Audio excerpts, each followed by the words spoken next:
Hey team! So this is part 2 of our push-up series.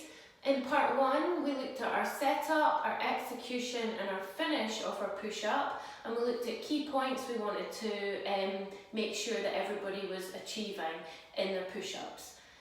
Today we're going to look at how do you get better at push-ups? What sort of things do we need to be doing to get even our first push-up, make sure we're getting more push-ups, or improve the efficiency of them, okay? So what I don't want you to be doing is just going out and saying, well, I've got a few push-ups, I'm going to do max push-ups every day for the next month.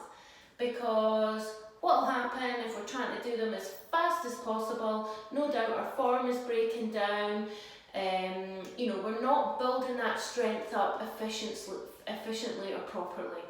And we're also probably going to injure ourselves because we're not looking after our shoulders, our pecs might be getting tight. So what I want you to think about is it's not so much getting the volume in, but actually getting the reps right. So train smart, okay? What you want to start off with, you need to know your baseline.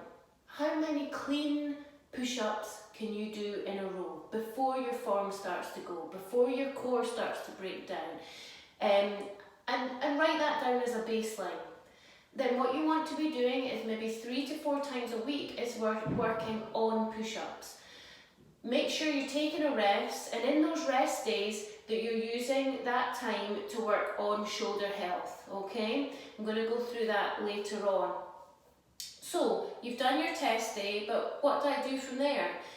Well, what we're going to look at doing is tempo, okay? We're going to look at tempo, negatives and isometric holds, okay? Now these can either be done on the floor or they can be done on the box, okay?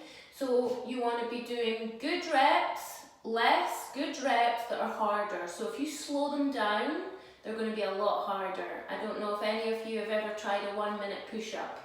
It's the most hardest thing to do. 1 minute, 30 seconds down, 30 seconds up. So adding tempo into your strength training is a brilliant way for push-ups. So for example, you could be doing these on the box and you say, right, I'm going to do 3 seconds down, 3 second hold, 3 second up. So you're getting into that proper position.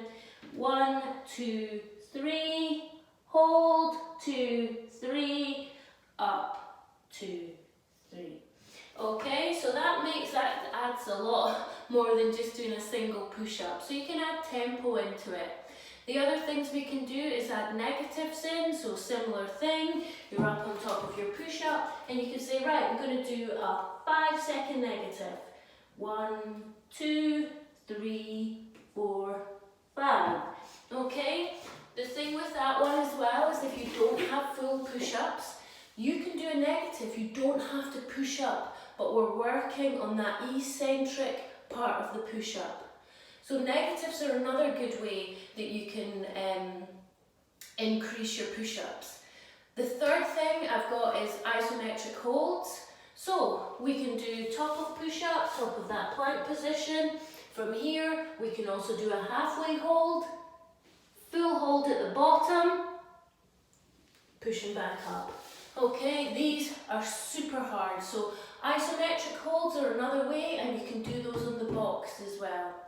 So what I don't want you to be doing is going out and training to failure all the time. You should feel as if you've worked, but you shouldn't feel that you're broken. That's the really important thing.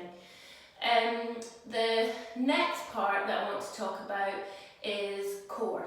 So a lot of what we see, and you'll notice if we snake on our push-ups, is that maybe our core is not as strong as it should be. Now when I'm talking about core, I'm not just talking about our sort of six-pack muscles, I'm talking about your core as a cylinder all the way around. So we've got our back abs, we've got our obliques down the side, so everything round here is keeping us tight, and also our glutes. So if we're not stable round our midline, then that's going to make our push-ups harder, okay? So it's really good to also incorporate core work alongside your push-ups. So plank is a great one because that is the starting position of your push-up. So looking at 1 minute plank holds, can you hold plank for a minute 5 times with 60 seconds rest in between? It's a good one to start off with.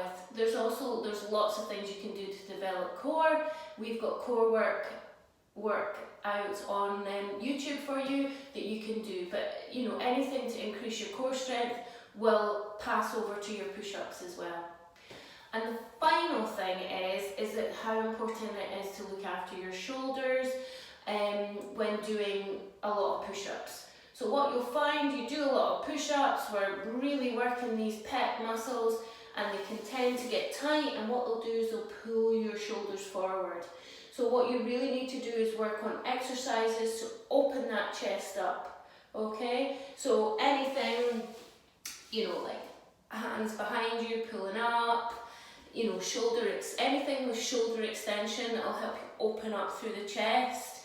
We've got our passovers. If you've got a broom handle or a band, you can do things like that. A band is a really useful tool, you know, for shoulder health, to do different things with your shoulders, but you really need to focus on getting rid of that tightness. Another one to do is those saddle and then the arch your arms, switching over, and that helps open everything up again.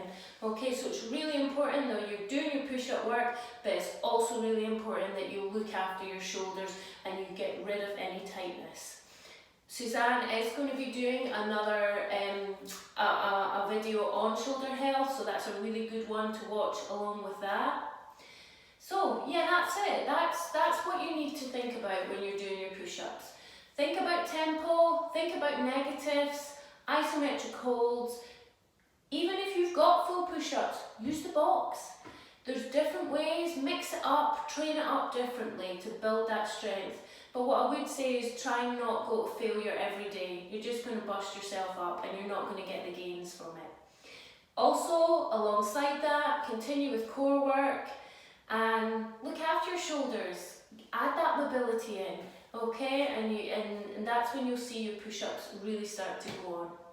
Okay, so Friday, we're going to look at where you go from your push-ups. We're going to look at some progressions that you can do, and I'll touch a wee bit on handstand push-ups and that sort of thing. Okay?